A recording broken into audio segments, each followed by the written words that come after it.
മെട്രോയുള്ള ഒരു കൊച്ചി, വാട്ടർ മെട്രോയുള്ള ഒരു കൊച്ചി, ധാരാളം ഹൈവേകളുള്ള ഒരു കൊച്ചി.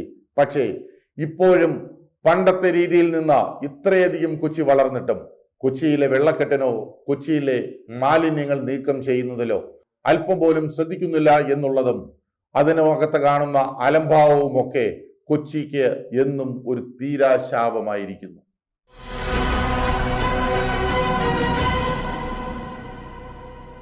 നമസ്കാരം, ന്യൂസ് ഗ്ലോബി ടിവിയിലേക്ക് എല്ലാ പ്രേക്ഷകർക്കും സ്വാഗതം.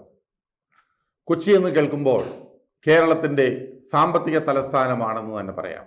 കോടിക്കണക്കിന് രൂപയുടെ ദൈനംദിന ബിസിനസ്സുകളും ഒക്കെ നടക്കുന്ന, വ്യവസായശാലകൾ ധാരാളമുള്ള, മെട്രോ റെയിലുള്ള, മെട്രോ വാട്ടറുള്ള, അങ്ങനെ എന്തുകൊണ്ടും ഒരു മെട്രോ സിറ്റിയെ അതിൻ്റെ പരിപൂർണതയിൽ കാണുന്ന കൊച്ചിയിൽ അടിക്കടി ഉണ്ടാകുന്ന വെള്ളക്കെട്ടാണ് ഏറ്റവും കൂടുതൽ വിമർശനങ്ങൾക്കിടയാക്കുന്നത്.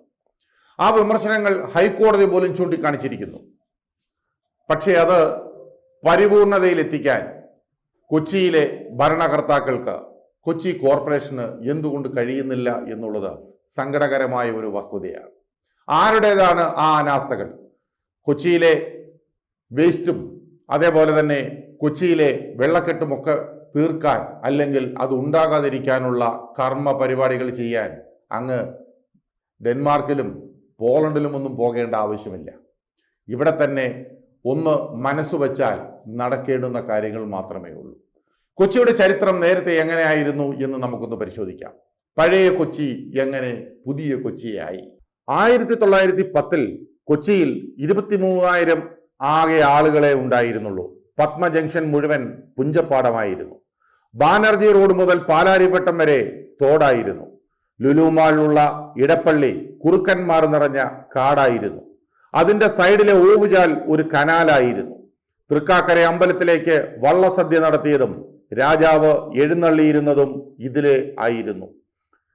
ഇർഷിനാഗകുളം എന്നായിരുന്നു എറണാകുളത്തിന്റെ പേര്.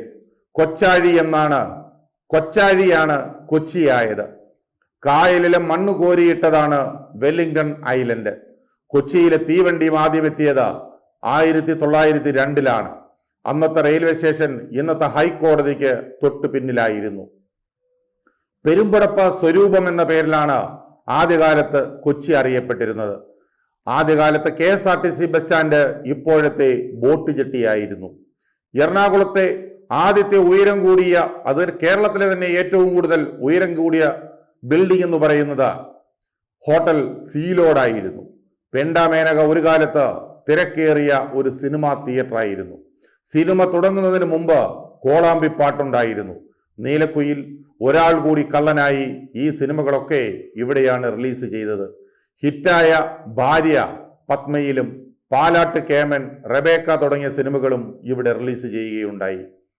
ഇന്നത്തെ വൈറ്റ്ല ജംഗ്ഷൻ 1972 പോലും ആരോരും അറിയാത്ത കൊച്ചു ഗ്രാമമായിരുന്നു. പൂണിത്തുറ വില്ലേജ് ഓഫീസ് ഈ കവലയിലായിരുന്നു. കടവന്ത്രയിൽ റോഡിനിരുവശവും പൊക്കാളി കൃഷി നടത്തിയിരുന്നു. 1972 ഇപ്പോഴത്തെ KSRTC ബസ് സ്റ്റാൻഡ് സ്ഥിതി ചെയ്യുന്ന സ്ഥലം വിജനമായിരുന്നു. MG റോഡ് സ്ഥാപിച്ചത് സഹോദരൻ അയ്യപ്പൻ പൊതുമരാമത്ത് മന്ത്രിയായിരുന്നപ്പോഴാണ്. അത്രയും വലിയ റോഡ് പണിതപ്പോൾ അയ്യപ്പന്റെ പേരിൽ ആരോപണമുയർന്നു. അയ്യപ്പന്റെ മറുപടി, കൊച്ചി എന്നും ഈ കൊച്ചിയായിരിക്കില്ല. MG റോഡ് മൊത്തം നിലമായിരുന്നു. രവിപുരത്തെ മേഴ്സി എസ്റ്റേറ്റ് 1952 വിറ്റത് 500 രൂപയ്ക്കാണ്. പുത്തൻകുരിശി എറണാകുളത്തിന്റെ ദൂരം 20 കിലോമീറ്റർ. 1972 പുത്തൻകുരിശിൽ നിന്നും എറണാകുളം സെന്റ് ആൽബർട്ട്സ് കോളേജ് വരെ എത്താൻ KSRTC ബസ് എടുത്ത സമയം 30 മിനിറ്റ്. ഇന്നത് 1.5 മണിക്കൂർ മിനിമം വേണം. സൗത്ത് നോർത്ത് ഓവർ ബ്രിഡ്ജുകൾ ഇല്ലാതിരുന്ന ഒരു കാലമുണ്ടായിരുന്നു. ട്രെയിൻ കടന്നു പോകുന്നതുവരെ വാഹനങ്ങൾ കാത്തു നിൽക്കും. ബ്രോഡ്വേ തുടക്കത്തിൽ ഒരു വലിയ സംഭവമായിരുന്നെങ്കിൽ ഇന്നത് ചീള് കേസ് നാരോ ആയി മാറി. ബ്രോഡ്വേയിലെ ഭാരത് ഹോട്ടൽ പഴയ ബ്രോഡ്വേയുടെ ചിത്രങ്ങൾ സൂക്ഷിച്ചിട്ടുമുണ്ട്. 1960കളിൽ എറണാകുളത്തെ റോഡുകൾ ആളുകൾ വലിക്കുന്ന റിക്ഷാ വണ്ടികൾ കൊണ്ട് നിറഞ്ഞിരുന്നു. പിന്നീട് അത് സൈക്കിൾ റിക്ഷയ്ക്കും തുടർന്ന് ഓട്ടോറിക്ഷയ്ക്കും വഴിമാറി. ഇപ്പോഴത്തെ ലോ കോളേജ് കൊച്ചി രാജ്യത്തിന്റെ നിയമസഭയായിരുന്നു. മഹാരാജാസ് കോളേജിന് സമീപത്തെ കണയന്നൂർ താലൂക്ക് ഓഫീസായിരുന്നു ആദ്യകാല എറണാകുളം ജില്ലാ കളക്ടറേറ്റ്. AD 1-ാം ശതകത്തിൽ തൃപ്പൂണിത്തുറയ്ക്ക് പടിഞ്ഞാറായിരുന്നു കൊച്ചി രാജ്യത്തെ തൃപ്പൂണിത്തുറ. ചന്ദ്രഗുപ്തന്റെ കാലത്ത് ഗ്രീക്ക് സ്ഥാനപതിയായിരുന്ന മെഗസ്തനീസ് എഴുതിയ ഇൻഡിക് എന്ന ഗ്രന്ഥത്തിൽ ഇതെല്ലാം പരാമർശിക്കപ്പെടുന്നുണ്ട്.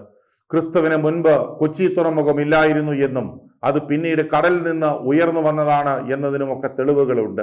1341 പ്രളയത്തെക്കുറിച്ചും വൈപ്പിൻകര പൊങ്ങി വന്നതിനെ കുറിച്ചും വിവരിച്ചിരിക്കുന്നു. ബ്രിട്ടീഷ് ഭരണാധികാരി സർ റോബർട്ട് ബിസ്ട്രോയുടെ കാലത്താണ് വെല്ലിംഗ്ടൺ ഐലൻഡ് നിർമ്മിക്കപ്പെടുന്നത്. ഇന്ത്യയിലെ ഏറ്റവും നീളം കൂടിയ റെയിൽ പാലമാണ് കൊച്ചിയിൽ വേമ്പനാട്ട് കായലിന് കുറുകെയുള്ള വേമ്പനാട്ട് പാലം. 1840 1856 കാലം ഭരിച്ചിരുന്ന ദിവാനായിരുന്ന ശങ്കരവാര്യർ എലിമെന്ററി ഇംഗ്ലീഷ് സ്കൂൾ സ്ഥാപിച്ചു. ഇപ്പോഴത്തെ മഹാരാജാസ് കോളേജ് അതാണ്. ബ്രിട്ടീഷുകാർ മിനി ഇംഗ്ലണ്ട് എന്നും ഡച്ചുകാർ ഹോംലി ഹോളണ്ട് എന്നും പോർച്ചുഗീസുകാർ ലിറ്റിൽ ലിപ്സൺ എന്നും കൊച്ചിയെ വിളിച്ചിരുന്നു.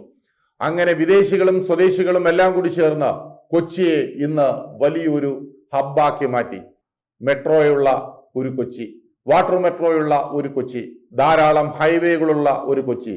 പക്ഷേ ഇപ്പോഴും പണ്ടത്തെ രീതിയിൽ നിന്ന് ഇത്രയധികം കൊച്ചി വളർന്നിട്ടും കൊച്ചിയിലെ വെള്ളക്കെട്ടിനോ കൊച്ചിയിലെ മാലിന്യങ്ങൾ നീക്കം ചെയ്യുന്നതിലോ അല്പം പോലും ശ്രദ്ധിക്കുന്നില്ല എന്നുള്ളതും അതിനകത്ത് കാണുന്ന അലംഭാവവും ഒക്കെ കൊച്ചിക്ക് എന്നും ഒരു തീരാശാപമായിരിക്കുന്നു.